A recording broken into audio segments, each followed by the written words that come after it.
여러분 안녕하십니까, 진성호입니다. 윤석열 검찰총장 때문에 지금 범여권이 내분이 일어나고 있습니다. 거의 내전 상태입니다. 뿐만 아니라 추미애 장관은 이제 완전히 엑스맨으로 찍혀가지고 잘려나가게 생겼습니다. 윤석열을 쳐내려고 하다가 본인이 쳐내지게 생겼습니다. 그런데 문제는 추미애는 지금 도망가서 말이 없습니다. 그러면 추미애 다음은 누가 될까요? 자, 추미애가 가장 책임이 크지만 그 다음으로 책임질 사람도 있다, 이런 목소리가 나오기 시작했습니다.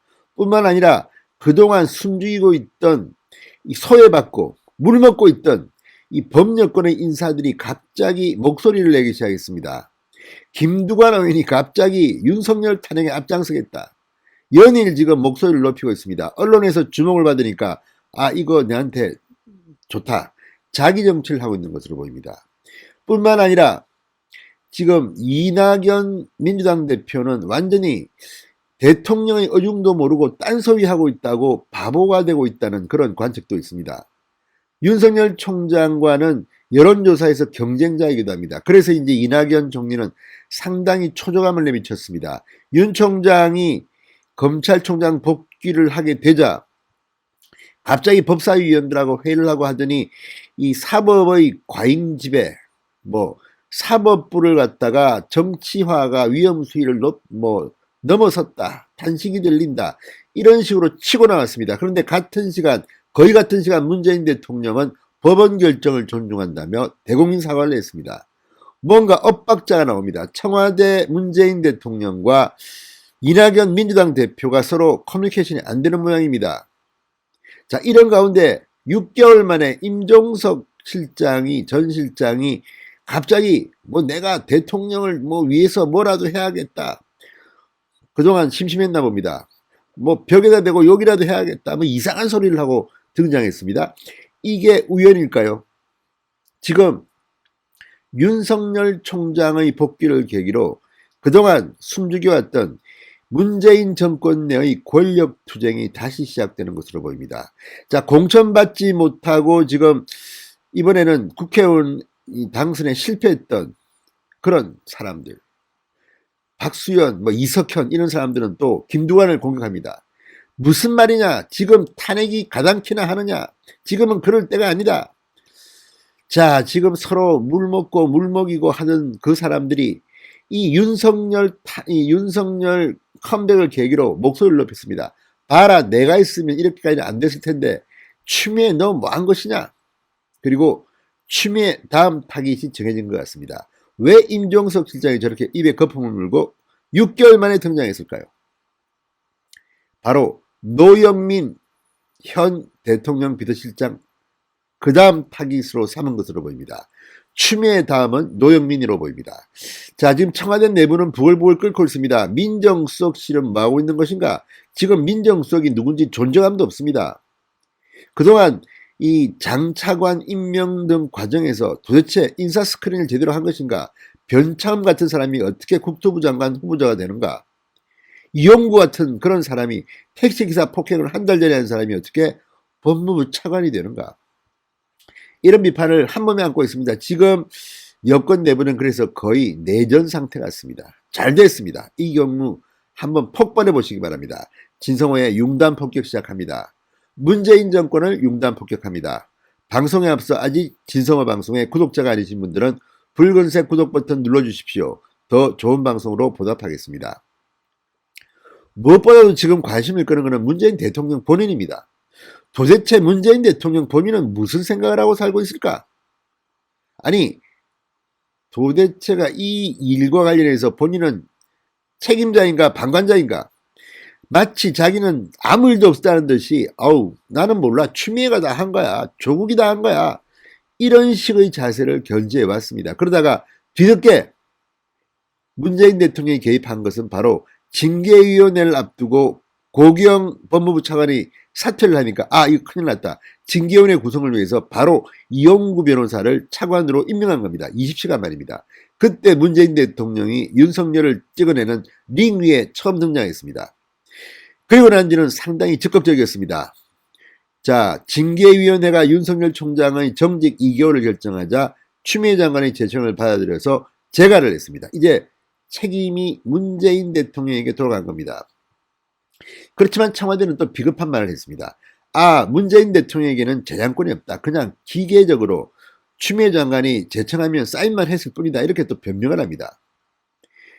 다른 때 같으면 문재인 대통령이 책임 있는 말을 했을 겁니다. 윤석열 총장 참 나빠. 그러나 자기가 임명한 사람입니다. 자, 그리고 정직 2개월이 통과될 걸로 아마 판단했겠죠. 청와대 참모들은. 그런데 이게 법원의 반란에 의해서 무효가 되니까 결국 문재인 대통령은 사과를 했습니다. 청와대 내부에서는 말리는 사람도 많았지만 했다고 합니다. 왜? 문재인 대통령은 바보까지는 아닌 것 같습니다. 만약 문 대통령이 사과하지 않았다면 어떻게 됐을까요? 완전히 역풍에 휩쓸려 떠내려갔을지도 모릅니다. 그런데도 추미애 장관은 지금 조용합니다. 어디 갔을까요? 오히려 문 대통령과 일부 청와대 참모들은 추미애 장관을 지금 어떻게 해야 되나 지금 부글부글 끓고 있을 겁니다. 왜냐하면 지금 이 정권 내부에서도 문재인 대통령이 실권이 크게 없는 모양입니다. 지금 돌아가는 걸 보면 조국 라인, 그 라인들이 지금 살아서 막 밀어붙입니다. 지금 국회에도 조국 라인들이 상당히 많이 들어가 있습니다. 이들이 강경책을 쓰고 있습니다. 여기에 추미애는 한술 더 떴습니다. 자기 정치일지도 모릅니다. 친문들한테 잃어버린 자기의 인기를 빼앗아서 서울시장이든 대통령이든 나오고 싶었을지도 모르겠습니다. 국무총리를 하고 싶었다는 이야기도 들립니다. 그러나 워낙 무능합니다. 윤석열 총장을 찍어내기 위해서 했다는 짓이 너무 쉽게 생각한 겁니다. 윤석열 총장은 똑똑한 사람입니다. 졌습니다. 추미애 장관 28일 날 공수처장이 임명된다고 하면 바로 연내에 날아갈 겁니다. 사표 수리됩니다. 이제 뭐 남아서 자기가 마지막까지 인사 보복을 하겠다? 웃기지 마라 그러십시오. 그러면 문재인 정권 끝납니다. 자, 그리고 또 하나 노영민 비서실장의 책임론이 지금 떠오르고 있습니다. 왜? 아니 이 과정에서 비서실장이 뭐 했습니까? 임종석이 말했습니다. 대통령께서 외롭지 않도록 뭔가 할 일을 찾아야겠다. 대통령을 외롭게 만든 사람이 누굽니까? 노영민입니다. 2인자 아닙니까? 청와대에서는 그래도. 뭐 했습니까? 자, 임종석이가 청와대 비서실장을 할 때 그때는 지지율이 높았습니다. 물론 그게 임종석이 잘해서 그렇다는 건 아닙니다. 그러나 지금 임기 말년을 맞은 문재인, 이거 노영민 시켜놨더니 엉망진창이네 이렇게 생각하고 있을 겁니다. 무엇보다 오히려 청와대 내에서 또는 법여권에서 문재인 대통령이 힘이 상실되고 있지는 않나는 생각이 듭니다. 자, 조국은 밖에 나가서 막 떠들고 있습니다. 본인 운명도 조만간 아주 비극적이 될 확률이 높습니다. 그런데 이런 강경 라인들이 지금도 국회에서 득세하고 있습니다. 자, 추미애 지금은 이제 정치적 운명이 다한 것 같지만 또 모르죠. 친문들이 워낙 비상식적이기 때문입니다. 그러나 분명한 것은 추미애가 가장 큰 죄를 졌다고 여권은 생각할 테고 두 번째는 노영민입니다. 지금 청와대는 그래서 내부적으로 굉장히 시끌벅적하다는 겁니다. 노영민은 어찌할꼬 지금 후임자 이름이 실명들이 거론되고 있지만 그 후임자들조차도 요즘은 또 맛이 좀 갔습니다. 그래서 임종석 등등이 지금 등장한 게 아닌가. 그동안 별 주목을 못 받던 김두관 의원이 또 강성 발언으로 대통령이 외롭지 않게 대통령을 지켜야 한다. 이런 순간 이 정권은 사실 맛이 가버리는 겁니다. 자, 이제 갑자기 등장한 많은 인간들의 목소리를 들으면서 문재인 대통령은 진짜 가버리는구나 하는 생각이 듭니다. 노영민 실장이 조만간 사퇴 의사를 밝혀야 될 겁니다. 지금 이 정도 상황이 왔는데 노 실장이 가만히 있다는 것은 그만큼 후임자가 불분명하고 문재인 대통령이 자신이 없다는 증거입니다. 지금 상황은 정말 야권에게는 기회입니다.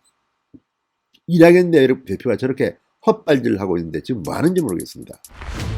내년 4월 7일 보궐선거를 통해서 완전히 대전환이 이루어질 것 같습니다. 진성호의 융단 폭격이었습니다. 여러분 감사합니다.